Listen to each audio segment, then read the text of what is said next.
Welcome back, it's JWalter here and hope you're having an awesome day. In today's video, I'm going to be sharing a new report with you guys. This is compliments of Realtor.com. So let's go ahead and dive right into the video because there's actually a lot of information I want to share with you guys. So I hope you guys get a lot of value out of today's video. And of course, if you do, please hit the like button. I greatly appreciate that. And also consider subscribing. I'll keep you posted with the latest housing market trends in the US. So here's the article that I want to share with you guys from Realtor.com. This is for April 2022, which I really like the housing stats that Realtor.com shares, as well as Redfin, because they share more timely housing market updates. If we want to rely on the National Association of Realtors, for example, there's basically a 3-week lag in when they report the previous month's housing market stats. So we won't have April's numbers from the National Association of Realtors for 1 week. However, we have the latest trends, compliments of Realtor.com. So that's the topic of today's video. So I hope you guys get a lot of value out of today's video. So in any case, let's talk about first housing inventory.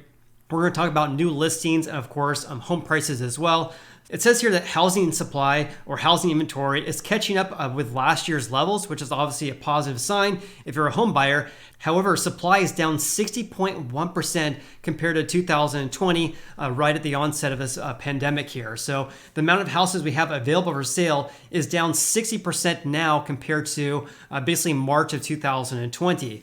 So to give you guys an idea about how bad this really is, if we had 1,000 houses for sale back in March of 2020, we would only have 400 houses for sale right now. So we're down 60% overall on a national average. Of course, every housing market's different, but on a national average, we're down 60% for the total number of houses for sale compared to basically 2 years ago. One positive sign we're seeing right now is the total number of newly listed houses. In other words, the total number of houses that have been listed for sale by homeowners, we're only down 0.9% compared to 1 year ago. So we basically have the same number of newly listed houses now compared to 1 year ago, only down by 0.9%. However, on the flip side here, the number of new listings is actually down 13% compared to the typical 2017 to 2019 levels prior to this pandemic. So we still have basically more or less the same number of houses that have been listed for sale compared to last year. But when we compare this to pre-COVID, we're down 13% on a national average. In the meantime, though, home prices reach all-time record highs and houses are still selling very quickly on average. So in April, the national median listing price, which is the asking price that a home seller asks for the house for sale, was $425,000 on average. That's actually up 14.2% compared to the same time 1 year ago. However, it's up 32.4% compared to April 2020. So basically in 2 years, home prices have increased approximately 32.4%. So even though we're seeing record high home prices and also houses are still selling very quickly, the data for April from Realtor.com suggests that housing demand has continued to moderate. Buyers are obviously contending with high home prices and rising mortgage rates. In addition to that, buyers are also contending with rising inflation as well, at 8.3% to be exact. So in regards to rising mortgage rates so far this year, here's the latest we have according to Investopedia. So what they basically look at is over 200 of the top lenders across the nation, and they look at what would be the average mortgage rate for people putting 20% down with a FICO credit score in the range of 700 to 760 and paying no mortgage points. In other words, they're not paying down their rate. The average right now on a national level as of today, which is the 11th of May, for a 30-year fixed rate mortgage is at 5.51%. All right, so going back to the report from Realtor.com, here's what I want to bring to your attention, and this is what I personally came up with when I was analyzing this data for you guys. So they say, of course, housing demand has continued to moderate. So here's one thing I want to focus on. Here's the number of pending listings versus new listings. Again, a pending listing or a listings in pending status is any houses that have not sold, but they are in contract with a home buyer. So they are in the process of being sold, but the sale has not finalized yet. That's a pending home sale. New listings, of course, is when a home seller lists their house for sale. So have a look at this. Let me zoom out here so you can see this a little better here. So here's newly listed houses. This line right here is 2020. This line here in yellow, that's 2022. And just above there is 2021. We also have 2017, 18, and 19 above here. 17's in blue. right here, and then orange here is in 2018. 2019 is right here. So basically 2017 through 2019 is above here. So here's a total number of newly listed houses on a year-over-year basis for the past several years. So take a look at this. So for April 2022, we had just over 481,000 newly listed houses in the US right now. That's actually down 0.9% compared to 2021. But as you can see here, 2020, which is right here, and 2021 was right here, the trend lines are basically mimic each other, right? So as of the end of April, we had approximately the same number of newly listed houses now compared to 2021. Basically moving in line with past years as well. However, we're still at lower levels, but the trajectory has been more or less in line with past years. In any case, we have the same number more or less of newly listed houses now compared to 1 year ago. But have a look at the total number of pending home sales though. So pending home sales, this is the total number of houses that have not sold yet, but they are in contract. Have a look at this. The total number of pendings is actually down 9.5% compared to 1 year ago. 2021 is just above here. This is 2022, this year. So we're down 9.5% compared to 1 year ago. Look again, the number of houses that get listed for sale has been increasing every single month this year. However, look at this, pending home sales has been flattening out, right? So right now it started out more or less very close to 2021, the green line right here, but it has been leveling out. So more or less has been plateauing or moving in the direction of plateauing. So if we had a very, very strong housing market right now, if we had more or less the same number of newly listed houses compared to last year, one would assume we would have at least the same number of pending home sales compared to 2021. However, we're not seeing that. It's down 9.5% compared to 1 year ago, which is telling me if we're seeing the number of houses being listed for sale increase greatly, and we're not seeing a big increase and starting seeing this slowdown in pending listings, that's telling me that housing demand may be potentially slowing down. In contrast though, if we saw more pending listings now compared to 1 year ago, even though we have the same number of newly listed houses, that would tell me that home buying demand is actually even more elevated compared to 1 year ago. However, we're not seeing that because the number of new listings has been shooting up greatly. However, the number of pending home sales has been sloughing off here, down 9.5% compared to 1 year ago. So I hope that makes sense, but comment below if you guys have any questions regarding that. So let's talk about housing inventory right now. So the inventory houses available for sale right now in the US for April, I should say, decreased 12.2% compared to 1 year ago. However, that's a smaller rate of decline compared to the 18.9% drop in March. So now we're down 12.2% compared to 1 year ago, but in March compared to March of 2021, we were actually down by 19%. So we have a long ways to go, but at least we're moving in the right direction here. So have a look at this. Here's the graphic showing active listings, or the total number of houses available for sale in the US in April 2022 compared to prior years. So as you can see here, in 2017 through 2019, we more or less had approximately 1.1 to 1.3 million houses for sale in April during these years here. Now we only have 409,000. So a big decrease compared to pre-COVID, down 60%. That's a big issue. But look at what's happening right now though. So here's the green line, which is 2021. This line right here is 2022. This gap has been narrowing. So we're starting to see housing supply increase. It has actually increased for 2 consecutive months now. Whereas compared to 2021, we basically had this plateau effect and it started to increase in the last half of the year. Right now though, this gap though has been decreasing. And according to Realtor.com, they say if current trends persist, we may see active and total listings grow over last year in the next several weeks. So if this trend continues, if this starts to increase here, we could be at a place where we have more listings now compared to 2021. So what does this mean if you're looking to buy a house this year? If we start to see housing supply increase compared to 2021, obviously it's not going to be at levels we've seen in prior years or pre-COVID, But if we see more houses for sale compared to last year, this could mean, of course, less competition. And of course, you're going to be seeing more options for houses you may potentially want to purchase. And according to Realtor.com, the inventory of houses available for sale or housing supply in the 50 largest US metros overall decreased by 10.3% over last year in April compared to April 2021. That's actually an improvement in the rate of decline compared to last month, 16% decrease. So in March 2021 compared to March 2022, housing supply was down by 16%. Now we're only down by 10.3%. So inventory declined in 42 out of the 50 of the largest metros compared to last year, but 8 metros saw inventory growth or inventory actually increase. That's actually up from 6 last month in March.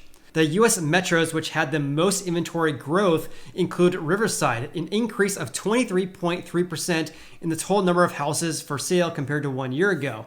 Austin at 16.5%, and Sacramento, where I live and work as a real estate agent, an increase by 11.8%. And by the way, one thing I want to bring to your attention here, because this is a little bit confusing here, this is the percent gain in inventory compared to March of 2022. So a month-to-month change in housing supply. In contrast though, compared to 1 year ago, the markets which saw the biggest increases of housing supply compared to 1 year ago were New Orleans at 15.2%, San Antonio, Texas, and Denver at 11.3%. Meanwhile, houses are still selling very quickly across the United States on average. The typical home in April spent 34 days on the market, which is 6 days less compared to 1 year ago. The previous record low was actually 36 days in June 2021. So now we're at 34 days. The days on the market is a time when a home seller lists their house for sale to when they ultimately accept an offer from a home buyer. So according to Realtor.com, that's at 34 days, an all-time record low. Again, this is a lagging indicator though, because this is what our housing market was approximately 30 to 60 days ago when the home seller accepted an offer from a home buyer. What I found to be truly remarkable was how fast houses are selling compared to pre-COVID though. So right now, 34 days on the market, which is an all-time record low. Compare that to the typical April 2017 to 2019 timing. That is actually 27 days faster compared to the typical pre-COVID timing here. So the average days on the market from April 2017, April 2018, and April 2019 was approximately 61 days. Now we're at 34 days on the market this April. However, Realtor.com went on to say the following: while houses are still selling very quickly compared to last year, the gap has been shrinking as demand has been moderating. Last month, or in March of 2022, homes spent 11 days less on the market compared to the previous year. However, in April this year, the gap narrowed down to 6 days as demand for houses moderated. So in other words, in March 2022 compared to March 2021, houses were selling about 11 days faster compared to 1 year ago. Now that gap is only at 6 days compared to 1 year ago. And here's a really good graphic that I want to share with you guys regarding days on the market compared to 2017 and prior years. So right now, as you can see here, the days on the market, which is again the time frame when a home seller lists their house for sale to when they accept an offer from a home buyer, that has been decreasing in line with 2021. But 2021, which is a green line here, this is obviously 2022, the gap here has been shortening though, has been decreasing. As you can see here, basically in February, the gap was pretty great. Now it's been shrinking though, and this has been leveling off. If we want to see some normalcy in our housing market, we need to see figures in the range of 60 to 70 days like we saw in 2017 through 2019. So right now we're at 34 days, but in 2017, 2019 timeframe, it took on average approximately 60 to approximately 65 days on average to sell a house. So even though houses are still selling very quickly, it says that sellers are responding to a softening of housing demand. The share of houses that had a price reduction, in other words, the home seller reduced their asking price in order to attract a home buyer, the share of sellers who reduced their asking prices actually increased from 5.6% last April, or April 2021, to 6.9% this year, but still remains 9 percentage points below the typical 2017 to 2019 levels. On top of this, 40 of the largest 50 metros saw an increasing share of price reductions in April, up from 25 last month. So only 25 out of the 50 metros that Realtor.com tracks had an increasing share of price reductions in March of this year. Now it's 40 out of the 50 metros. Okay, changing gears slightly, let's talk about home prices right now because there's some really big differences when looking at different cities and also different regions across the United States. So Miami had the biggest increase by 38.3% compared to 1 year ago. Las Vegas at 32.6%, Orlando, Florida at 30.7%. Those are the highest year-over-year median list price growth in April. In other words, the biggest increases in the asking prices of houses across the nation here. Homes in Austin, Texas showed the greatest growth in the share of houses with price reductions compared to last year, a gain of 6.8 percentage points, followed by Las Vegas and Sacramento. So as you guys all know, if you follow the channel, I always say that every housing market is different, right? So if you break down the states in 4 major regions, which is the Midwest, Northeast, the South, and West, you can really see the big changes here. So here again is the median list price growth compared to 1 year ago. In other words, basically the average asking price for a house in April 2022 compared to April 2021. Look at the big differences here. The Midwest only had a gain of 1.6% compared to 1 year ago. The Northeast only had a gain of 2.2%. In stark contrast though, look at the South and West. Both the South and the West increased by more than 14% compared to 1 year ago.